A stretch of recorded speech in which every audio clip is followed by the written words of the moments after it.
Ahem.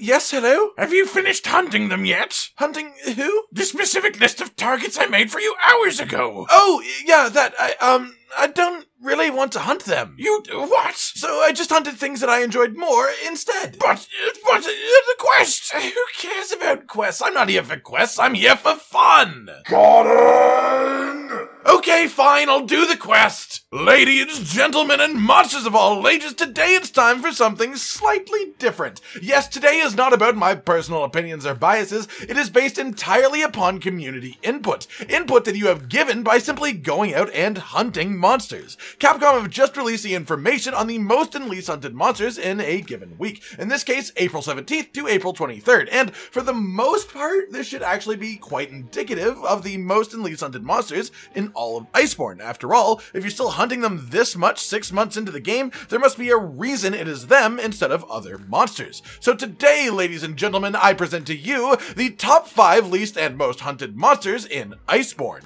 And as we are going down 2 lists here, I'll be alternating entries, starting with the 5th least hunted, then the 5th most hunted, so on and so forth, while considering why I think they have the vision they do, and then as a little bonus at the end, we'll do a quick rundown of the 5 most hunted monsters in the Guiding Lands as well, because there is a bit of overlap with the main list, but it is still very cool to know. So without further ado, let's begin with 5th least hunted.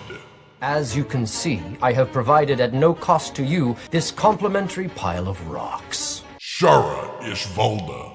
Honestly, this one shouldn't be too much of a surprise. Like, don't get me wrong, Shara Valda is an absolutely amazing monster and an incredible spectacle of a fight, but there are no investigations for Shara. Shara isn't in the Guiding Lands, and Shara doesn't give you any particularly unique materials you need for anything other than crafting his own gear, which unfortunately has fallen a bit behind in power compared to our recent DLC equipment, so you don't even really need that anymore. I guess what it comes down to is his place here isn't so much a reflection of the quality of his design, so much as the circumstance of what he is within the game, within the repetitive endgame of Monster Hunter. 5th most hunted.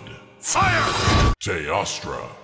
And this one doesn't surprise me one bit, really, even though Teostra isn't even a new Iceborne monster, or even a new world-specific monster in the first place, as there are 2 main reasons I see this being the case. First up, his equipment. The highest tier meta damage sets, for the most part, still use Teostra armor in some capacity, because Master's Touch as a set bonus is just so much ridiculous value in a world where we have as much affinity as we currently do. So just about everyone on the planet who plays this game to endgame has gone out and hunted enough Teostras to craft his armor set at the absolute least at one point. Even if you're a gunner, if you dabbled in melee weapons, you probably have this stuff. And that isn't even taking into account the fact that he not only has investigations, but his tempered investigations are tier 3, which means he gives out the highest level of rewards, and comparatively to most of the other Elder Dragons, he isn't that hard of a fight. Meaning if you want to farm the hell out of investigations for decoration farming, there's a good chance that Teostra is one of your prime targets for the job. 4th least hunted.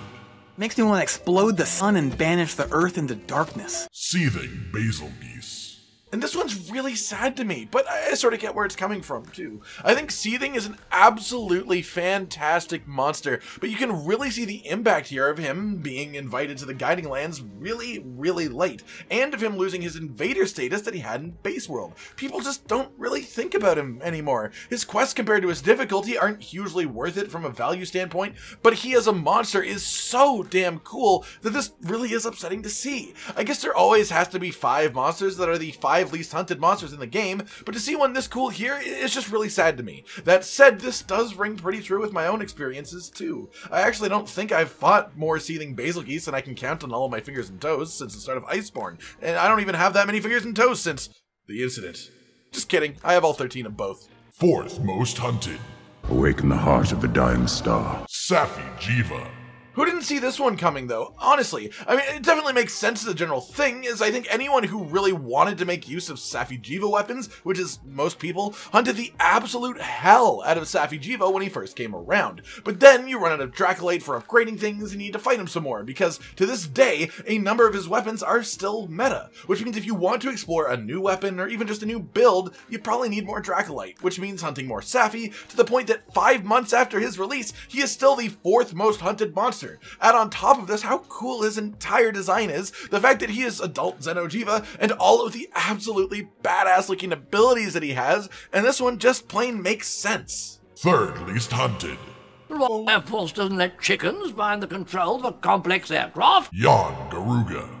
And again, like Shara-ish Valda, I think this is partially because of circumstance, as Yian Garuga is just fantastic as a monster, and his New World version is near perfect in my opinion. I love him, but he unfortunately has the first issue of not even being unlocked until you reach Forest Region Level 3 in the Guiding Lands, so he doesn't really get much of a story inclusion, and a number of more casual players who don't dive deep into the endgame could just have never really found him in the first place, to be completely honest, which is sad. His fight is really damn cool, but I also know that a number of people find him annoying. You know, the general bird wyvern frustration, so I can also see that having a bit of an effect on his placement here too. Third most hunted. I love gold. Kulve Taroth.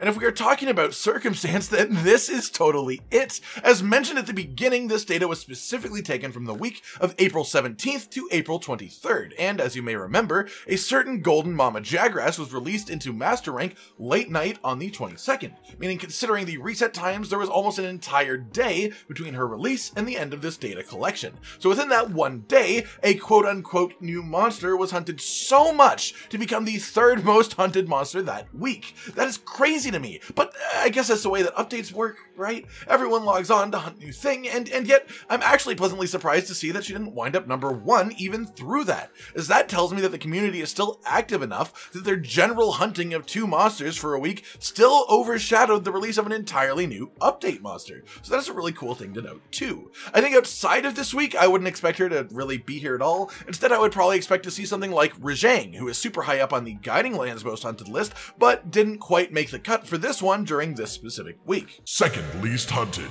Seriously? Man, such a waste of a hulking brute. Bruttigrex. Ouch, okay, yeah, this one hurts. Bruttigrex was done significant justice in Iceborne as far as I'm concerned with his fight. It is such a massive improvement from the old world and I appreciate him greatly. But from a practical standpoint, it does sort of make sense that people aren't hunting him a whole lot. First up, you have to get your Rotten Vale Guiding Lands region up to level 6 to unlock him, so he is initially gated pretty far behind endgame progression in the first place, and then once you unlock him, you realize that he is just sort of not worth as much as other similar tier monsters as far as rewards go. His equipment is awesome, but in Tempered quests he still counts as a T2, which for context is the exact same tier as normal Tigrex. It's even the same thing as, say, Odogaron. In a world where you're just hunting through investigations for efficient grinding purposes, why would you choose to hunt a brute Tigrex for the same rewards that you'd get hunting a regular Odogaron? It just doesn't make sense. I hate having to think about it from that perspective, as these monsters are all fantastic creatures, and I'd love to say that the most hunted monster is the best monster in the game and the least hunted monster is the worst monster in the game, but it's not the case. It's not how people hunt. That just isn't how the majority of hunters choose what they do. Second most hunted. You ruin everything! Runer Nergigante. Zero surprise here from me for a few reasons. First up, he's just fucking awesome. I love his fight from start to finish, even more than regular Nergigante, who I am a reasonably big fan of. He is an Elder Dragon, which means he grants the highest rewards from Tempered Investigations at Tier 3. And if you know how to fight him correctly, he's one of the easier Elder Dragons, as he can be chain flinched by breaking his spikes correctly. And then on top of that, there is also the crazy event quest with him that has a super high Great Spirit Vein gem drop rate that people hunt the hell out of whenever it comes around. So that plays a pretty big part too in my mind. In this case, this is a monster with a super understandable reasoning for his placement, but I'm actually a little bit surprised that given all these things, he isn't number 1. First least hunted. That was a close call, huh, Goosey? Huh? Those bad guys still in there somewhere. Oh, motherfucking! You okay? Yeah, it's just a scratch. Scarred Yian Garuga. And this right here is a big thing that bothers me with this data. Capcom decided that Yian Garuga and Scarred Yian Garuga count as different monsters, which, like, technically, yeah, they definitely are. They're different monsters. But Scarred Yian Garuga also takes the place of a tempered Yian Garuga, which means there is no tempered regular Yian Garuga, and there is no non-tempered Scarred Yian Garuga. So for all intents and purposes of the game's systems, Scarred Yian Garuga counts as the tempered version of regular Yian Garuga, if you get what I mean. As opposed to most variants being totally unrelated to the hunting numbers of the base, this is one where the numbers that would normally be attributed to one monster are split between 2. I can see the logic for where Capcom was coming from here, but just as far as the specific list goes, it sort of looks weird when you take that into consideration, doesn't it? I don't think scarred young Garuga's position is at all due to the quality of his design either. It is a result of his circumstance. It is a result of his hunt numbers being split with regular young Garuga. It is a result of him being the level 6 unlock of the Forest Guiding Lands region. It is a result of him still being a tier 2 tempered monster, so not even rewarding the highest tier of rewards for a tempered quest. And it is entirely not his fault. Leave Billy alone! First most hunted, Now who's afraid of the big bad wolf? Zinogre. And this is fairly reasonable considering if Runer Gigante is number 2 because of his event quest for Great Spirit Vein Gems, what would be number 1 but a quest that grants really rare decorations, of course. And for the last month or so, people have been spamming the hell out of a Tempered Zinogre event quest that gives extra MR points, as well as a bunch of very good decorations every time you do it. While he may not be the easiest tier 2 monster in the game, the increased value of the specific event quest makes this quest worth more than a 5-box tier 3 Tempered investigation. So while the quest is around, it is relatively worth doing if you want more good decorations, and let's be honest, who doesn't want more good decorations ever at any point in time? Also, I like to think that this is partially because people just actually enjoy fighting against Zinogre rather than purely for an efficient farming source, but let's be honest, based on the results of all these other monsters so far, it's pretty fair to assume that they are all based on efficiency. Okay, so that's been the most and least hunted monsters outside of the Guiding Lands, but who has been the most hunted in the lands themselves? Well, in order from 5th most to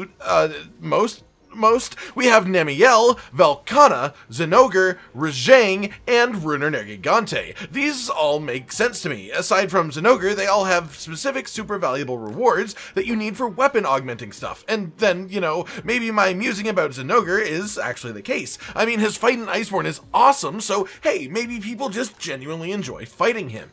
Alright everyone, I've been Cotton Dinosaur, and these have been the least and most hunted monsters in Monster Hunter World Iceborne. Does this list line up with your personal experiences? Which monsters do you wish you hunted more than you do? Like if you liked the video, subscribe and hit the notification bell for more, and most importantly, ladies and gentlemen, until next time, stay sweet.